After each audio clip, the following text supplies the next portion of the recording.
මම දැන් ඉන්නේ ඇල්බේනියාවේ ඉතාමත් ජනප්‍රිය සංචාරක මාර්ගයක. මම දැන් ඊයේ හිටපු කසාමිල් වල ඉඳලා වෙල්ලෝරල අද මම ගමනාන්තය වෙන වෙල්ලෝර වලට යන ගමන් ඉන්නේ. මේ යන පාර අතිශය සංචාරකයන් අතර ජනප්‍රිය මාර්ගයක්. ඉතාම අසීරු මාර්ගයක්. මේ මාර්ගයේ එක පැත්තක අපි අර යුරෝපේ දකින්න ඇල්ප්ස් කඳු වලට සමාන ඇල්බේනියන් ඇල්ප්ස් කඳු. මේ යුරෝපේ ඇල්ප්ස් කඳු නෙමෙයි ඇල්බේනියන් ඇල්ප්ස් කඳු. ඒ වගේම මේකේ කාර්ය අනිත් පැත්තේ මුහුද. ඉතාමත් දකුණු කළු දර්ශන වලින් පිරිච්ච ඉතාමත් අපහසු පරිස්සමින් යන්න ඕනේ මාර්ගයක්. යන ගමන් පාර ලස්සන බලමු.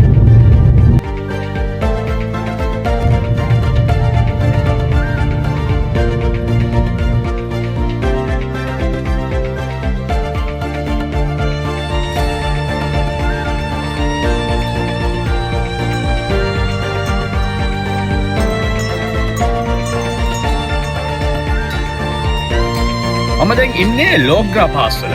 ලෝග්‍රා පාස් කියලා කියන්නේ දකුණු ඇල්බේනියාවේ මේ මුහුදු බඩ කඳුකර මාර්ගයේ තියෙන අතිශය ජනප්‍රිය තැනක්. මෙතන ජනප්‍රිය වෙන්න හේතුවක් තමයි මෙතනට ආපුවාම දර්ශනීය ඇල්බේනියානු දකුණු මුහුදු තීරය නිල් පාට බබලන මුහුදු තීරය, ඒ වගේම ඇල්බේනියානු ඇල්ප්ස් කඳුපන් වගේම වනාන්තර මේ සියල්ල එකට බලා ගන්න. ඒ වගේම මම මේ ඉන්න තැන මීටර් 10000කටත් වඩා මුහුදු මට්ටමේ ඉඳලා උසයි. ඉතින් මෙතනට ආපුවාම දකුණු ඇල්බේනියානු මුහුද හරි ලස්සනට බලා ගන්න පුළුවන්. අද මම මේ ගමන යන්නේ දකුණු ඇල්බේනියාවේ කසාමිල් නගරයේ ඉඳලා වෙල්ලෝර වලට.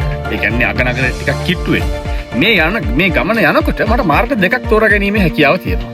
එක මාර්ගයක් තමයි දකුණු ඇල්බේනියානු මේ කඳු සහ වෙරළ බලමින් මේ මං තෝරාගත්තු මාර්ගය.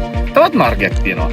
එළඹ වලට ආවට පස්සේ අගනගොඩන ටිරානා වලට යන කෙනෙකුට කැමති නම් මේ මුහුදු බඩ කඳු සහිත මාර්ගය නැතුව ඉක්මනින් යන්න පුළුවන් ක්‍රමයක් හදලා තියෙනවා. ඒක දිග උමං මාර්ගයක්. නමුත් මම්මගේ සංචාරයට තෝරාගත්තේ මේ ලස්සන අලංකාර පරිසරය බලාගෙන යන මේ අමාරු පාර.